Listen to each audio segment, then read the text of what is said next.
Ladies and gentlemen, welcome back to Tiny Blue Games. My name, of course, is Seesaw or Chris, and today we're talking about Final Fantasy XIV in 2019. Now, this is technically episode 3 of our series, and for those of you who have not seen the first 2 episodes, I'm a veteran MMO player, but most recently a World of Warcraft player who's now trying out Final Fantasy XIV. I'm doing the free trial in these videos, really taking it slow, exploring the game, learning everything I can, and seeing how I feel about the game. And I've been very warm to the game so far and really enjoyed a lot of things I've seen. But today, above all, we're talking about community. So it's going to be a little bit different. I will have myself leveling from, I think, level 7 to 10 in the background. And yes, I'm only level 10 for those who've been watching already. I'm super slow, and I play many different MMOs at the same time. That comes with me being kind of a casual MMO player. I jump around. You can't blame me, or you can. Well, don't get too mad at me. But today it's about community, and it's about the outstanding community, both in-game and actually in my YouTube videos that I've seen of Final Fantasy XIV.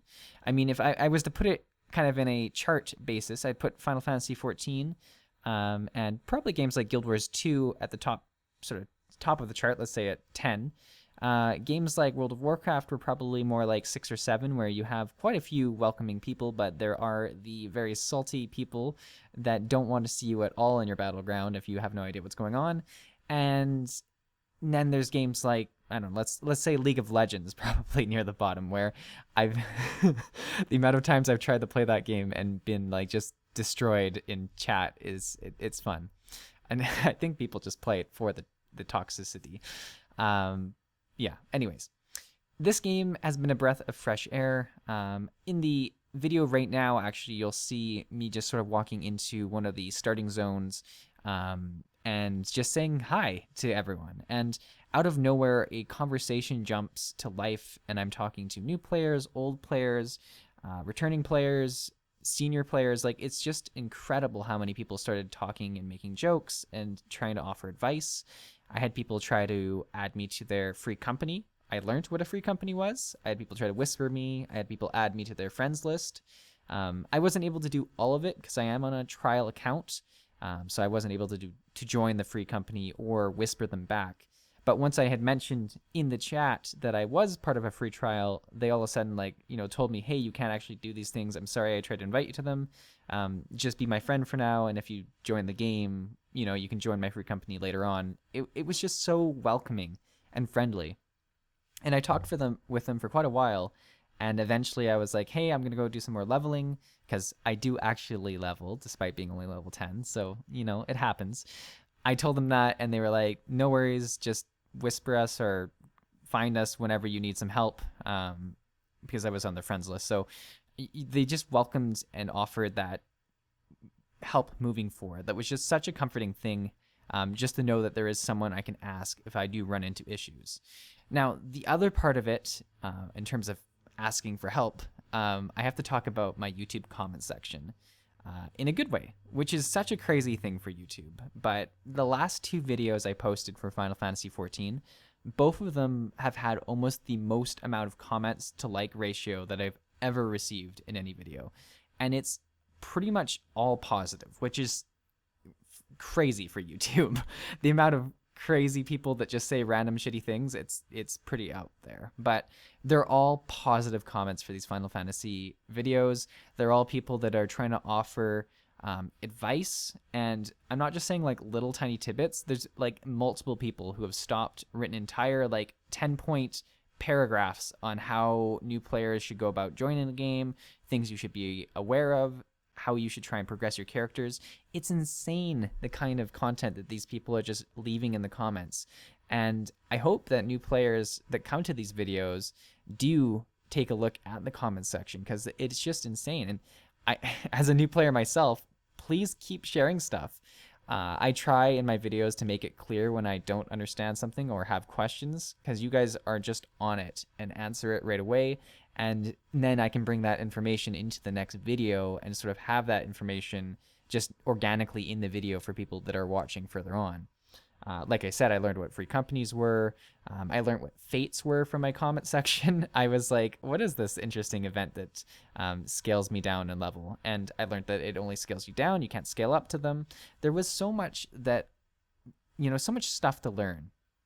And that really gets me to the final point of this video, which is that for a new player to an MMORPG, community is one of the most important aspects to really get them involved with the game and get them staying with the game.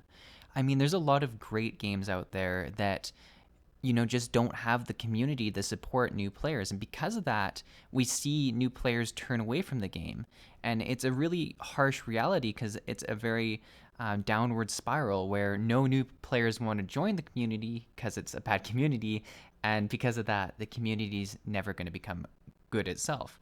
So having a great welcoming community is such a warm and rich experience for new players, and it really solidifies a feeling of companionship and warmth in the game, and they're going to want to play the game to achieve that. I think one of my favorite things to do, actually, and this was in Guild Wars 2, was there was an event sort of for new players that were joining the game, and a lot of guilds went to the starting zones and they participated in these big map-wide events and sort of encouraged new players to join along and help them understand different parts of the game.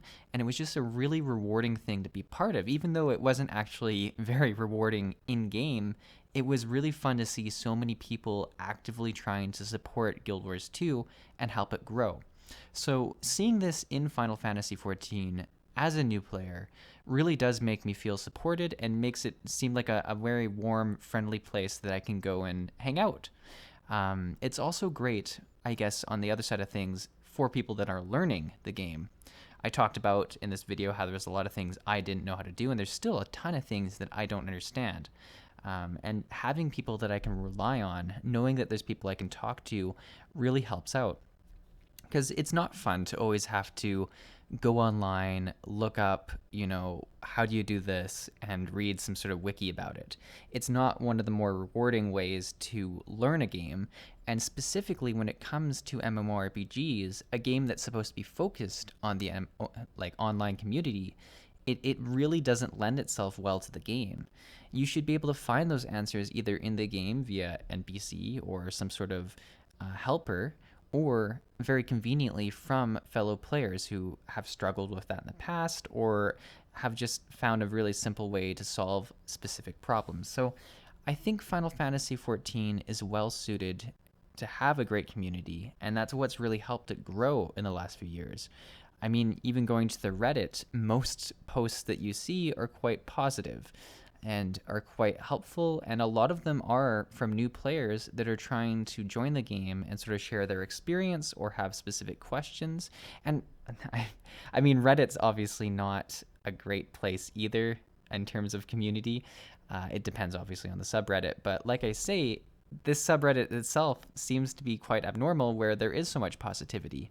Much like the YouTube comment sections on these videos, there's just so much positivity that it sort of drowns out a lot of the negative. And there's always going to be negative that's there. I mean, even in game, you're going to find negative people if you look hard enough. But having those people that are champions of the game, those people that are willing to go above and beyond for new players, is what's going to help the game grow and help it continue to grow successfully into the future. So guys, hopefully you like this episode. If you are a veteran player of Final Fantasy XIV, maybe share in the comments below what some of your favorite aspects of the game's community is.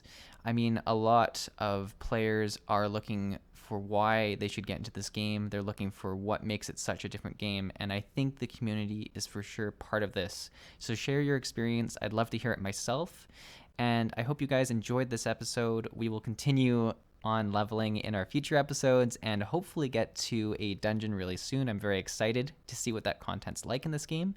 But until then, thanks for watching, and I'll see you in the next video.